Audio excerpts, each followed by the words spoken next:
ها هي الحياة تمر بنا، وها هو العمر يمضي، وبينما نحن بالأمس القريب كنا نقول مهلا يا رمضان، ها نحن اليوم تمر بنا الحياة لنقول أهلا يا رمضان.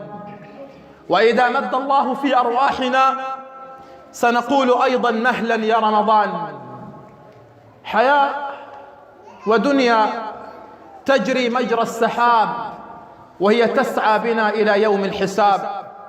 أيها الكرام، إذا كان تجار الحياة تجار الدنيا يجهزون لرمضان قبل بشهر وقبل بشهرين، يجهزون من التجارة ومن البضاعة ما يجهزون، أما آن لأهل الذنوب والمعاصي الذين يريدون أن يتاجروا مع الله، الذين يتاجرون يريدون التجارة الرابحة مع الله في رمضان، أن يجهزوا لرمضان. فوالله إن قلوبنا اشتاقت لرمضان، وإن أرواحا أتعبتها الذنوب قبل رمضان اشتاقت لرمضان، وإن والله أرواح كسرت من المعاصي قبل رمضان بألف مرحى ومرحى تقول أهلا يا رمضان. إي والله، ونحن تمر بنا الأزمات وتتكالب علينا الفتن والذنوب والمعاصي تشرق وتغرب بنا، نقول والله ما أحوجنا إلى رمضان، وكم ندعو الله أن يبلغنا رمضان، فهو والله راحة المتعبين. إن رمضان راحة المتعبين، وكم تعبنا والله قبل رمضان، وكم أتعبتنا الحياة، وكم أتعبتنا الهموم، وكم أتعبتنا الغموم. فتعال يا رمضان وتقدم يا رمضان لتكون راحة لنا، لتكون خلوة لنا مع الله، لتكون سكينة لنا مع الله. وأقول أيها الكرام، والله من علم أن رمضان هو فرصة لأن نصطلح مع الله اشتاق إلى رمضان. من علم أن رمضان فرصة لأن نصطلح مع الله عرف أننا بحاجة إلى رمضان. ولهذا أيها الكرام، إلى أهل الذنوب أهل المعاصي، والله جاء شهر الخيرات، وكلنا أهل ذنوب وكلنا أهل معاصي. فمن صام رمضان إيمانا واحتسابا غفر له ما تقدم من ذنبه.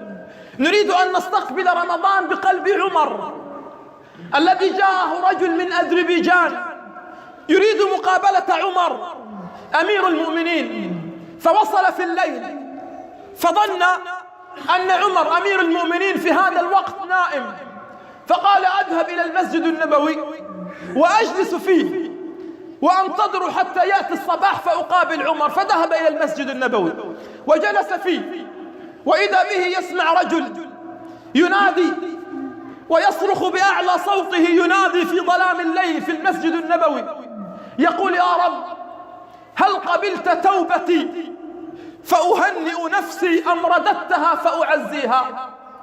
يا رب هل قبلت توبتي فأهنئ نفسي أم رددتها فأعزيها؟ فلما انتهى قال له الرجل من أنت؟ قال أنا عمر. قال يا الله، أنت عمر؟ أنت عمر؟ قال نعم عمر. قال يا عمر أفلا تنام الليل؟ أنت تتعب في النهار أفلا تنام الليل؟ قال يا رجل أنا إن نمت ليلي كله أضعت حقي أمام الله، أنا إن نمت ليلي كله أضعت حقي أمام الله، وإن نمت نهاري كله أضعت نفسي أمام رعيتي. ما أروع أن نستقبل رمضان بقلب المشتاق، بقلب الملهوف، بقلب الذي يريد ما عند الله، شعاره أن رمضان هذا لن يسبقني إلى الله أحد. إذا الناس تبكي إذا سبقها الناس إلى الدنيا أو إلى سيارة أو إلى عمارة، لا، أعظم البكاء أن تبكي إن سبقك جارك إلى الله، لأن سباق السيارات والعمارات والدنيا والمال سيفنى، ولن يبقى